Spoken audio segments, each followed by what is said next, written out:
भारत के प्रधानमंत्री नरेंद्र मोदी जैसे युग पुरुष को जन्म देने वाली मां हीराबेन मोदी का निधन न केवल उनके पुत्रों के लिए बल्कि संपूर्ण राष्ट्र के लिए एक अपूरणीय क्षति है।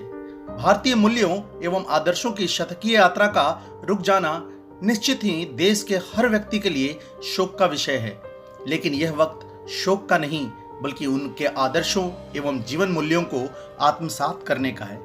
कहते हैं कि भगवान हम सबके साथ हमेशा नहीं रह सकते, लेकिन माँ बाप के रूप में वो हमेशा हमारे साथ होते हैं। मोदी जी की माँ हीराबेन ऐसी ही विलक्षण माँ थी, एक देवदूत थी। कहने को वह इंसान थी, लेकिन भगवान से कम नहीं थी। वह एक मंदिर थी, पूजा थी और वह तीर्थ थी। वह न केवल नरेंद्र मोदी की जीवनदात्री बल्कि संस्कार निर्मात्री थी, बल्कि इस राष्ट्र की आदर्श माँ थी। उनके निधन से ममत्व, संस्कार, त्याग, समर्पण, सादगी एवं आदर्शों का युग ठहर सा गया है। अपनी मां को श्रद्धांजलि देते हुए प्रधानमंत्री मोदी ने जो कहा वह प्रेरणा की एक नजीर है। उन्होंने कहा कि शानदार शताब्दी का ईश्वर चरणों में विराम। मां में मैंने हमेशा उस त्रिमूर्ति की अनुभूति की है जिसमें एक तपस्वी की यात्रा, निष्काम कर्मयोगी का प्रतीक और मूल्यों के प्रति प्रतिबद्ध जीवन समाहित रहा है। मैं जब उससे 100वें जन्मदिन पर मिला तो उन्होंने एक बात कही थी जो हमेशा याद रहती है कि काम करो बुद्धि से और जीवन जियो शुद्धि से। मोदी जब जब माँ से मिलने जाते, माँ बेटे का यह मिलन एक संवाद देश एवं दुनिया के लिए एक प्रेरणा बनता रहा। मोदी के लिए माँ हीराबेन यह सिर्फ एक शब्द नहीं है, बल्कि उनके जीवन की वह वो भावना है जिसमें स्नेह, धैर्य, विश्वास, प्रेरणा कितना कुछ समाया है। माँ हीराबेन ने मोदी का सिर्फ शरीर ही नहीं गढ़ा, बल्कि मन, व्यक्तित्व, आत्मविश्वास गढ़ा है। और ऐसा करते हुए उन्होंने खुद को खपा दिया, खुद को भुला दिया। मोदी परिवार के लिए माँ हीराबेन एक प्राण थी, एक शक्ति थी, अथाह ऊर्जा थी, प्रेम की मूर्ति थी, करुणा थी और ममता का पर्याय थी। वे केवल जन्मदात्री ही नहीं बल्कि जीवन निर्मात्री भी थी। वे नरेंद्र मोदी ही नहीं बल्कि संपूर्ण परिवार के विकास का आधार थी। उन्होंने अपने हाथों से इस परिवार का ताना बाना बुना है। इस परिवार के आकार प्रकार में, रहन सहन में, सोच विचार में, मस्तिष्क में लगातार उन्नतिशील एवं संस्कारी बदलाव किए हैं। वे माँ हीराबेन का 100 वर्षों का संघर्षपूर्ण जीवन भारतीय आदर्शों का प्रतीक है। मोदी जी ने मातृत्व देवो भव की भावना और हीराबेन के मूल्यों को अपने जीवन में ढाला है। तभी मोदी के लिए मां से बढ़कर कोई इंसानी रिश्ता नहीं रहा। वह संपूर्ण गुणों से युक्त थी, गंभीरता में समुद्र और धैर्य में हिमालय के समान थे। उनका आशीर्वाद ही पुत्र के लिए वरदान बना।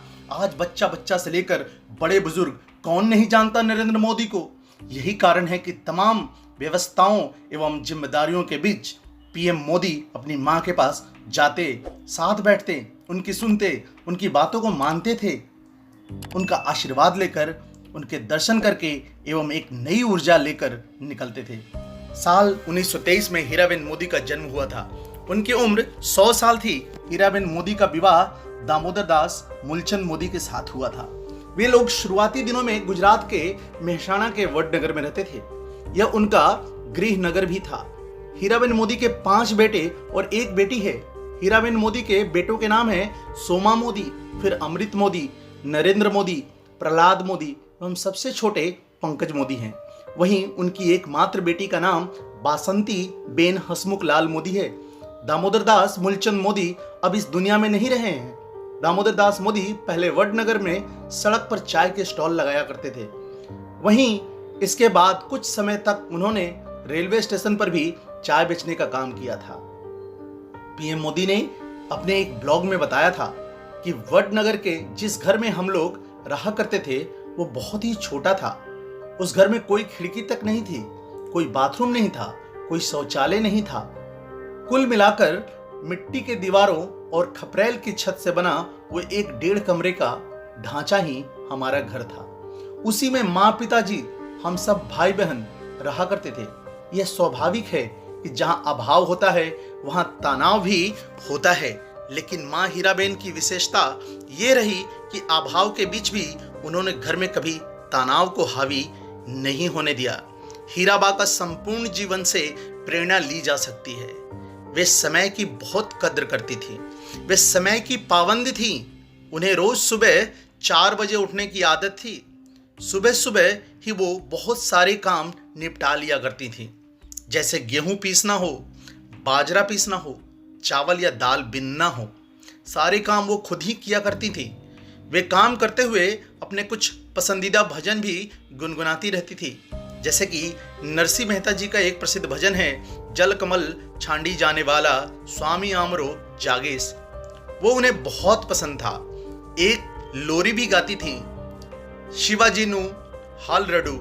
हीराबेन ने ये भी बहुत गुनगुनाती थी। घर को नियोजित चलाने के लिए 2-4 पैसे ज़्यादा मिल जाएं, इसके लिए हीराबेन दूसरों के घर के बर्तन भी मांजा करती थी।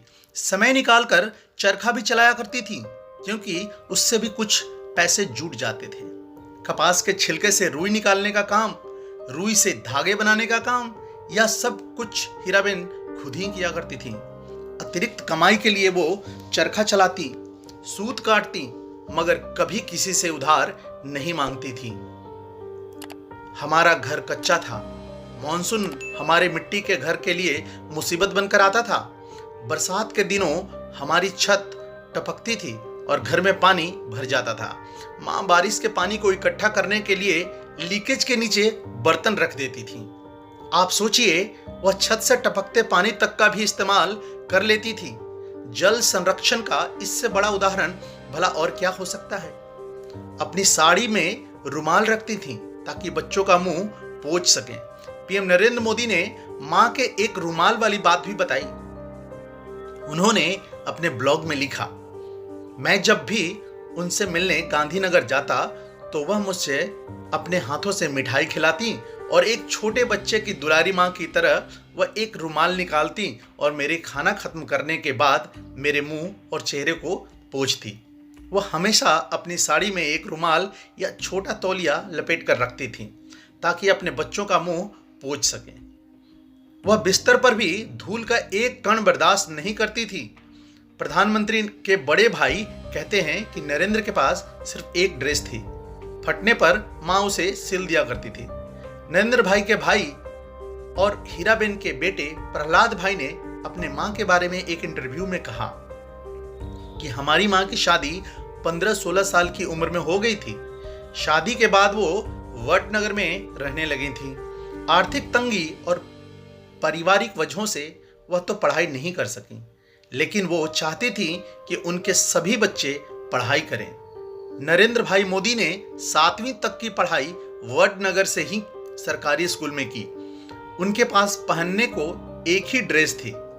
जब वो ड्रेस फट जाती तो माँ किसी और रंग का कपड़ा का अस्तर लगाकर उसे सिल दिया करती थी। फीस के लिए भी उन्होंने किसी से कभी पैसे उधार नहीं लिए। हर बार वो कुछ ज्यादा काम करके स्कूल की फीस चुकाती रही। इस तरह हमारी पढ़ाई हुई। हीराबेन का बचपन बहुत संघर्षों एवं अभावों में बीता। उनको अपनी मां का प्यार नसीब नहीं हुआ था। 1 शताब्दी पहले आई वैश्विक महामारी का प्रभाव तब बहुत वर्षों तक रहा था। उसी महामारी ने हीराबेन की मां को छीन लिया था। हीराबेन तब कुछ ही दिनों की रही होंगी। उन्हें अपनी मां का चेहरा, उनकी गोद कुछ भी याद नहीं। वो अपनी मां से जिद नहीं कर पाई, उनके आंचल में सिर नहीं छिपा पाई। हीराबेन को अक्षर ज्ञान भी नसीब नहीं हुआ। उन्होंने स्कूल का दरवाजा तक नहीं देखा। उन्होंने देखी तो सिर्फ गरीबी और घर में हर तरफ अभाव। फिर भी इन्हीं अभावों में उन्होंने अपने 6 बच्चों को पाला पोसा एवं संस्कारों में ढाला। दोस्तों, हीराबा की जिंदगी से एक सबक लिया जा सकता है, जैसे कि अभाव में भी धैर्यपूर्ण और संयमित जीवन कैसे जीना है। आज की कहानी में इतना ही। फिर मिलते हैं एक नई कहानी के साथ। दोस्तों, आपसे अनुरोध है कि वीडियो अच्छी लगी तो लाइक जरूर करना, साथ में चैनल को सब्सक्राइब भी कर दीजिएगा। आपका दिन शुभ हो। जय हिंद।